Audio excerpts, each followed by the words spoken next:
Selamat pagi anak-anak. Pagi, Pak. Apakah ada yang tidak masuk hari ini? Ada yang tidak masuk? Masuk Karina, Pak. Karina di mana? Sakit, Pak. Di pulang, Pak. Sakit ya, Pak. Sakit. Iya, Pak. Oh, nanti kalian kalau misalnya pulang jenguk dia ya di rumah. Ya, Pak. Kita sebelum memulai pembelajaran kita hari ini, Bapak mau satu orang ketua kelas pimpin doanya dulu. Oke, Pak. Sebelum kita mulai pembelajaran pada pagi hari ini, marilah kita berdoa menurut kepercayaan kita masing-masing. Doa dimulai. Doa. Baik, silakan kalian periksa di bawah meja dan kursi kalian. Apakah ada sampah? Kalau ada silakan dibuang dulu. Sudah? Anak kalian sudah? Bapak, Belum, Pak. Udah, Pak. Sudah siap belajar semua nih? Sudah. Jadi, apa di sini ada yang belum makan? Saya belum. Saya lupa.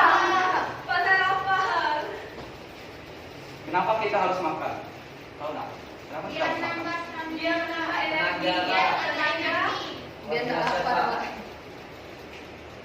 Oke, kita makan itu sangat penting ya, di mana makanan itu sebagai zat pembakar dalam kehidupan kita, dalam tubuh kita. Jadi sebagai sumber energi. Dan makan juga diperlukan tubuh untuk mengatur suhu di dalam tubuh, bisa juga mengatur keseimbangan di dalam tubuh. Jadi di mana pada hari ini kita akan mempelajari mengenai sistem pencernaan, yang dimana sistem pencernaan ini berhubungan dengan kita makan tadi ya. Baik, di sini saya sudah ada buat PPT-nya.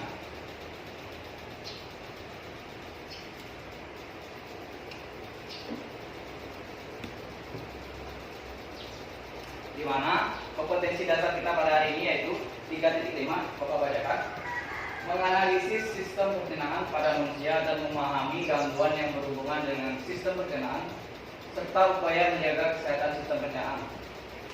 Di mana tujuan pembelajarannya yaitu melalui kegiatan pembelajaran menggunakan model STAD atau biasa kita bilang dengan Student Team Achievement and Division, yang dipadukan dengan metode tanya jawab dan diskusi melalui pendekatan saintifik yang menuntut peserta didik untuk mengamati dan membaca permasalahan, menuliskan penyelesaian dan mempresentasikan hasilnya di depan kelas. Peserta didik dapat menyebutkan organ dalam sistem pencernaan dengan benar, dapat menjelaskan keterkaitan struktur organ pencernaan dan fungsinya dengan benar, serta dapat membuat model saluran pencernaan melalui penugasan proyek dengan rasa ingin tahu, tanggung jawab, disiplin selama proses pelajaran, bersikap jujur, santun, percaya diri, dan pantang menyerah, serta memiliki sikap responsif, berpikir kritis, dan proaktif, kreatif, serta mampu berkomunikasi dan bekerjasama dengan baik. Baiklah, pada hari ini kita akan mempelajari mengenai apa sih sistem pencernaan itu sendiri dan organ-organ apa saja yang terdapat dalam sistem pencernaan. Kita mulai sistem pencernaan.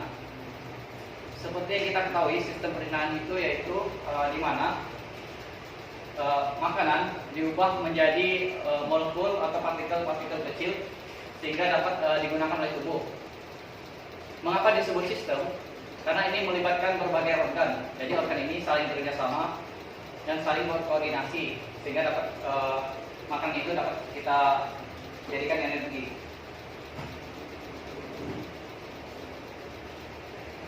Organ sistem pencernaan yang pertama itu mulut. Misalkan sendiri ini mulut. Mulut merupakan saluran pertama. Jadi makanan itu pertama kali masuk melalui mulut. Di mana pada rongga mulut ada gigi, ada kelenjar ludah, dan ada lidah. Gigi ini berfungsi untuk memotong, menyobek makanan, menghancurkan makanan, sehingga nantinya kalau sudah masuk jadi lebih kecil. Ada lidah. Nah, lidah ini selain berperan untuk pengecak, juga ada kelenjar ludah yang berfungsi untuk melumatkan makanan sehingga makanan itu menjadi lebih encer. Organ yang kedua, esophagus, atau yang biasa kita sebut dalam bahasa Indonesia itu kerongkongan.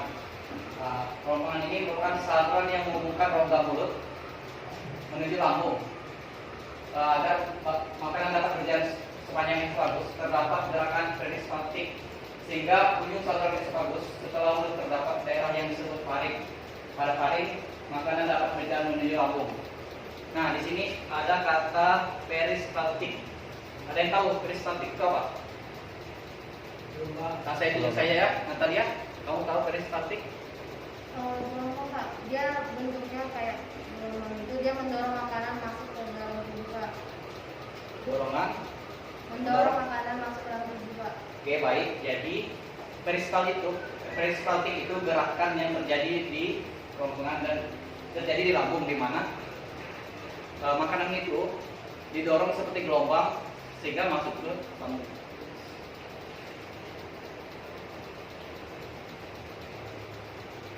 Yang ketiga, organ yang ketiga itu lambung. Nah, lambung ini adalah kelanjutan dari esophagus itu sendiri. Berbentuk seperti kantung. Lambung dapat menampung hingga 1 liter mencapai 2 liter. Inti lambung ini disusun oleh otot polos yang berfungsi untuk mengurus makanan secara mekanik melalui kontraksi otot. Dan di lambung ini ada 3 jenis otot ya. Yang pertama itu otot memanjang, otot melingkar, dan otot menyerong.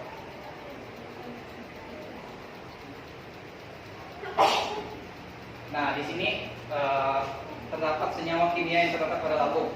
Yang pertama itu ada asam HCl. Asam HCl ini berfungsi untuk mengaktifkan pepsinogen menjadi pepsin sebagai disinfektan serta merangsang pengeluaran hormon sekresin. Hormon kedua itu ada peksin. Peksin ini mengubah protein menjadi peptide. Yang ketiga lipase, memecah lemak menjadi asam lemak, dan gliserol. Ada renin. Renin ini mengendapkan protein pada susu, yaitu kasein dari air susu ASI. Hanya dimiliki oleh bayi. Senyawa kimia yang kelima yaitu mukus, melindungi dinding lambung dari kerusakan akibat asam HCl. Organ yang keempat itu usus halus. Usus halus ini merupakan tabung berotot sepanjang 22 kaki atau sekitar 8,25 meter. Kebayang nggak panjangnya seperti apa? 8,25 meter yang berfungsi memecah makanan menggunakan enzim yang dilepaskan oleh pankreas dan empedu dari hati. Nah, pada usus ini terdiri atas usus 12 jari, kosong, dan usus penyerapan. Yang kelima, usus besar. Usus besar adalah tabung berotot sepanjang kurang lebih 1,82 meter, di mana yang menghubungkan antara usus kecil dan rektum. Usus ini bertanggung jawab untuk memproses limbah sisa yang belum diserap dari usus halus. Kita lanjut. Terakhir anus. Anus ini bagian terakhir. Itu biasa yang kita bilang bubur. Bagian ini berbentuk saluran sepanjang 2 inci yang terdiri dari otot-otot dasar panggul dan 2 sphincter anal. Nah, tadi itu merupakan organ utama dari sistem pencernaan. Sekarang ini ada 3 organ pencernaan tambahan. Ada pankreas, hati, dan kandung empedu. Di mana pankreas ini berfungsi menghasilkan enzim pencernaan di dalam usus 12 jari yang memecah protein. Hati. Nah, ini memiliki banyak fungsi ya. Tetapi tugas utamanya dalam sistem pencernaan adalah memproses nutrisi yang diserap dari usus kecil. Dan yang terakhir, kantung empedu, berupa suatu kantong yang panjangnya 7 sampai 10 cm dan terletak di bawah hati. Nah, kantung empedu ini berfungsi untuk menyimpan dan memekatkan empedu dari hati, dan kemudian melepaskannya ke dalam usus 12 jari di usus kecil, dan untuk membantu menyerap dan mencerna lemak. Oke, cukup sampai sini materi kita. Apakah ada yang ingin ditanyakan? Apakah ada?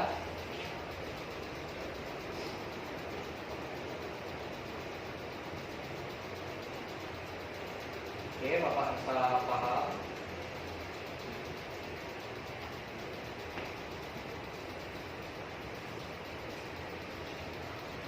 Baik, karena tidak ada yang ingin bertanya ya. Ini adalah lembar kerja peserta didik. Jadi Bapak akan bagi kalian menjadi 4 kelompok, di mana satu kelompok itu ada 4 sampai 5 orang.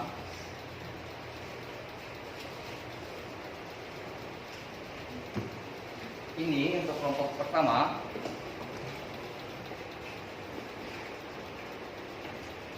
Kelompok kedua. Kelompok ketiga. Dan kelompok keempat.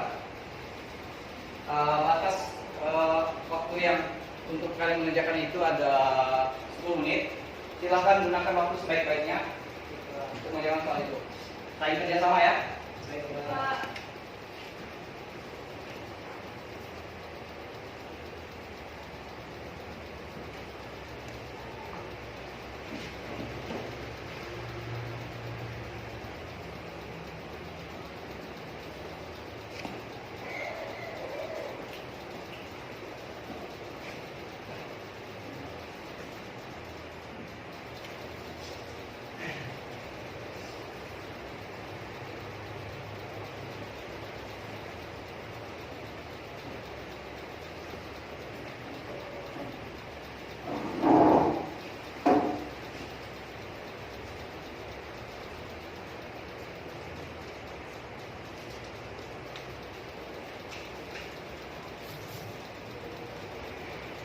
Waktu tersisa 3 menit ya, anak-anak. Gunakan sebaik-baiknya.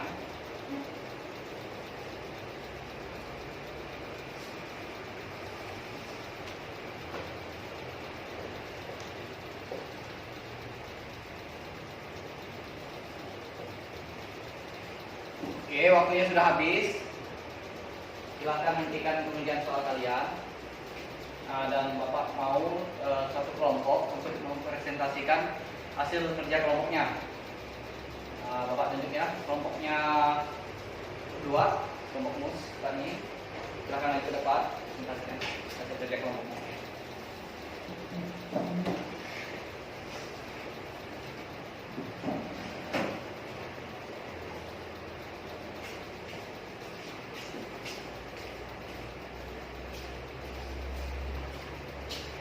Oke, bismillahirrahmanirrahim. Assalamualaikum warahmatullahi wabarakatuh. Waalaikumsalam warahmatullahi wabarakatuh. Selamat pagi, salam sejahtera untuk kita semuanya. Pagi. Di sini saya perwakilan dari kelompok 2 mau menyampaikan hasil dari diskusi kami. Yang pertama itu jelaskan apa pengertian dari sistem perencanaan. Menurut kelompok kami, sistem perencanaan adalah proses mengubah makanan dari ukuran besar menjadi yang lebih besar dan halus, serta memecah molekul makanan yang kompleks menjadi molekul yang sederhana dengan bantuan organ-organ pencernaan. Sedangkan jawaban yang kedua, jelaskan fungsi organ-organ pencernaan secara berurutan. Yang pertama menurut kami itu gigi, yaitu fungsinya sebagai alat pencernaan mekanis karena membantu memotong jadi potongan yang lebih kecil. Yang kedua itu lidah, berfungsi sebagai alat pemecah makanan karena mengandung banyak reseptor pengecat atau perasa. Selanjutnya yang ketiga, jelaskan dan sebutkan alat yang membantu mulut dalam proses pencernaan. Menurut kami itu ada lidah, ada gigi, dan ada kelenjar ludah. Sedangkan yang terakhir, senyawa kimia apa saja yang terdapat dalam lambung dan membantu dalam proses pencernaan. Menurut kami, yang pertama ada asam ACI, yaitu mengaktifkan persaingan menjadi pepsin sebagai disinfektan, serta merangsang pengeluaran hormon sifektin dan kolesterolinin pada usus halus.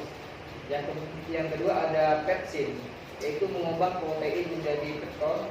Yang ketiga ada renin, mengedepankan protein pada susu atau kasein dari air susu, hanya dimiliki oleh bayi. Dan yang terakhir itu adalah mukus, yang melindungi dinding lambung dari kerusakan akibat asam Oke, terima kasih Mus. Oke, terima kasih. Tepuk tangan untuk Mus.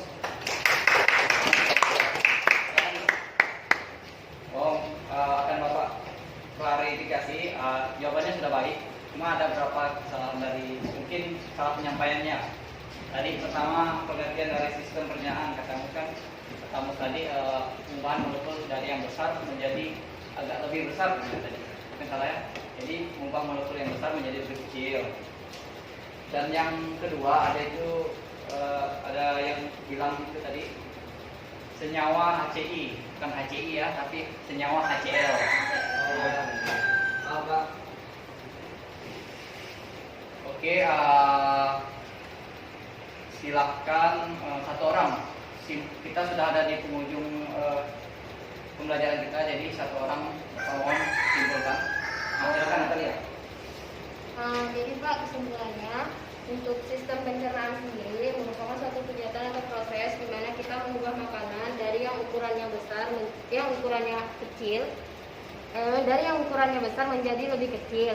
Sedangkan untuk organ-organ pada sistem pencernaan sendiri itu ada mulut yang terdiri dari gigi, lidah, ludah, faring, esofagus, lambung, usus halus, usus besar, dan anus, Pak. Oke, teman Natalia. Terima kasih Natalia. Baik.